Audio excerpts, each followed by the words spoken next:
Hi guys, Sunday morning, and I'm doing final video editing for these videos that I'll be posting today. And I'm second guessing my 3 videos that I'm posting, so I figured I'd need to put this intro in as well. Most cars, I should say all cars manufactured, doesn't matter who the manufacturer is, do not require catch cans.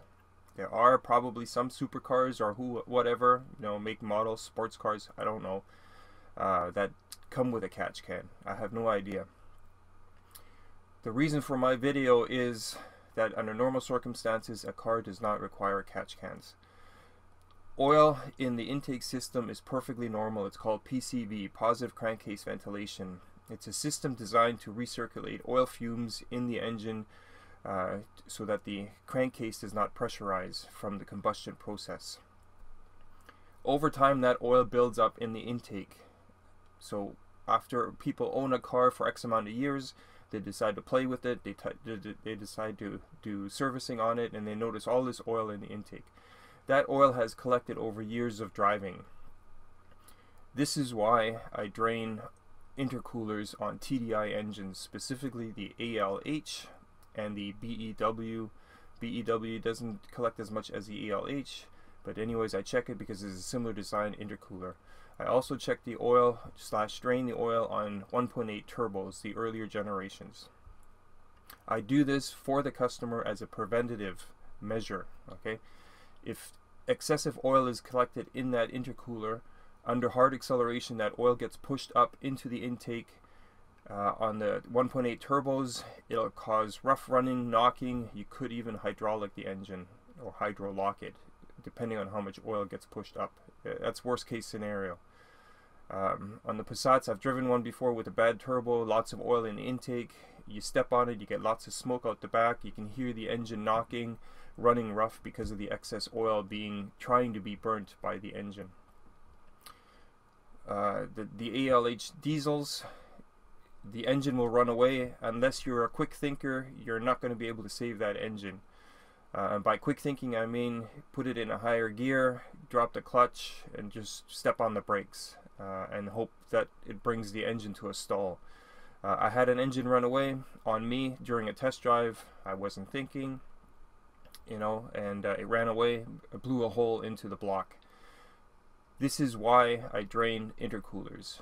The following video is just talking about my own car, and that's it. But I just needed to say that not all cars need catch cans. Even with a catch can, PCV fumes are going to make their way into the intake. Sorry about the glare. It's late afternoon and the sun is shining in here. In order to prevent PCV oil or fumes from getting into the intercooler or the turbocharger, what you want to do is you want to vent it to atmosphere. So you can see here, this is the factory PCV fitting right here, or the outlet. On the factory setup, there's a hose that goes underneath the intake manifold, and it then connects to the throttle body, and that's how the PCV fumes get reburned or recycled. They go into the intake manifold and get burnt. In this case, like I said, what I did is I vented it, so I put an elbow here. There's a little coupling here. This hose is quite soft. It's a downsize hose, sorry. Didn't have the camera close enough. So it goes from, I think that's a 3/4 fitting down to a 1/2 inch fitting. And from there there's a metal elbow, and then there's a long hose that runs down towards underneath the vehicle. What happens is when you vent it and you just put an air filter here, it's perfectly fine, but what happens is that the fumes get into the engine bay. Eventually they make their way past the seal here into the fresh air intake, and then you smell oil inside the vehicle, and that's obviously not what you want. So what I ended up doing is I took a 6-foot hose and I attached it to this elbow, ran it underneath the vehicle. I'll lift it up and you can see what's happening with that, or where it is. Okay, so this is under the vehicle. There's a transmission, there's the clutch slave cylinder, and then looking up here, this is that hose.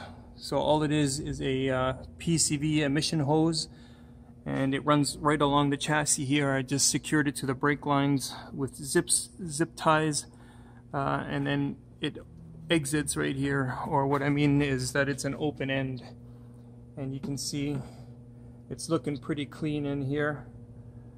What will happen is that the warm emission, or the warm PCV fumes that are inside the tube, what happens is when the engine is shut off, those fumes, they cool and they condense, and then water forms, and sometimes, especially up at the top where the valve cover is, you'll get white sludge buildup, similar to what you see when you lift the oil filler cap. Sometimes there's sludgy residue. A lot of people think that it's PCV, that it's a head gasket issue. In some cases it is, but usually it's just the vehicle not being driven long enough for those water or condensation droplets to burn off again. But like I said, it's a normal occurrence. Every time you shut the engine off, there's moisture that collects and condenses, so it all depends on driving habit as well. But so the hose here looks good, but I have to check the upper end every now and then just to make sure that it is clear and not gunked up. What happens is when it's gunked up, the pressure builds up in the crankcase, right down in the oil pan area, and then that can lead to oil leaks, you know, be it the front crank seal or wherever.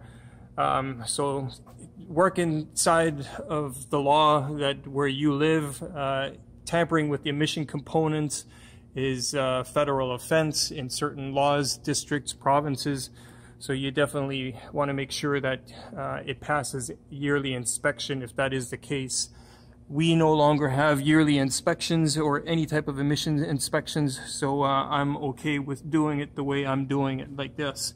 Like I said, the benefit of all of this is that the intercooler never sees any of that oil that is related to the PCV, and so what happens is that the intercooler stays completely clean of oil. And obviously, yes, I know there's a coolant leak here, sorry. So in the future, when I take off the charge hose right up here, if I see any type of oil in there, then I know it's coming from the turbo, and then I would have to investigate the turbo as to what's going on with it. My prior vehicle, my 84 318i, the one that I turbocharged, ran it with a turbo for 7 years. It had also the PCV bypassed like this, just routed to atmosphere. And that intercooler looks like brand new on the inside. There's not a speck of oil, not a speck of dust. Obviously, I'm running an air filter. It filters everything. I will make a separate video about that intercooler, how clean it is. All these people talking about catch cans, it's just a joke. You can install it if it makes you feel better, makes you happy. But a catch can is really not needed on a vehicle. PCV fumes are normal.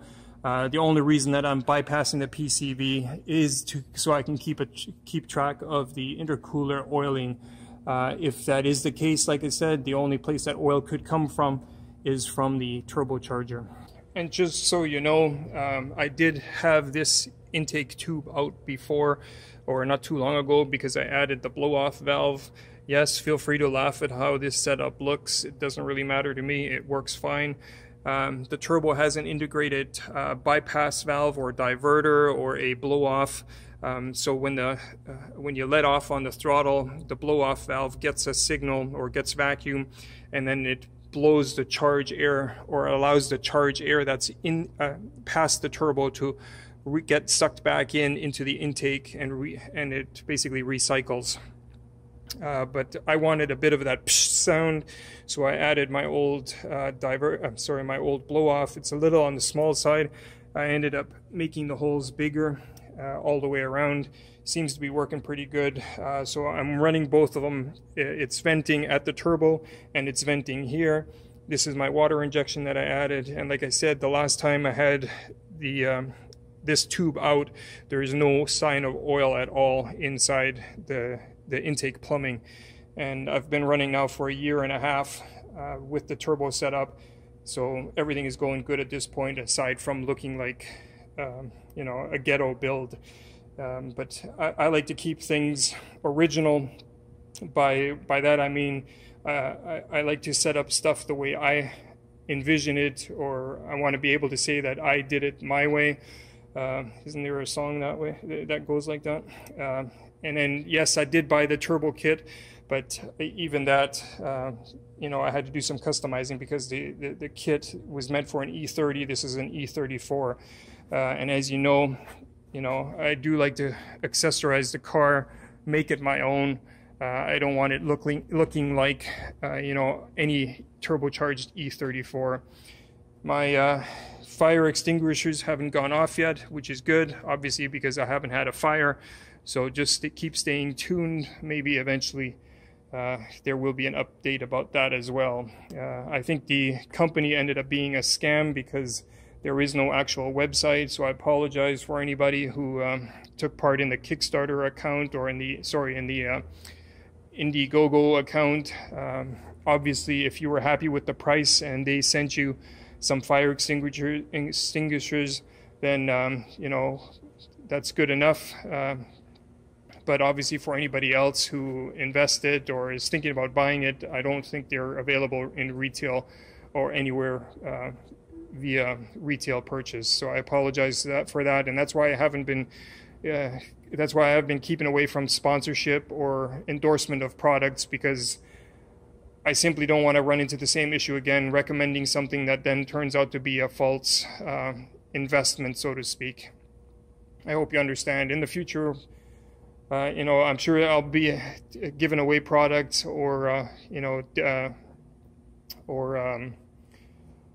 oh, what's the word? Sorry. Reviewing products. But I'm just going to make sure that it is 100% legit. I'll make sure that there is a web store before doing the review, which I failed to do in this case simply because it was an Indiegogo funding campaign to get this thing to market.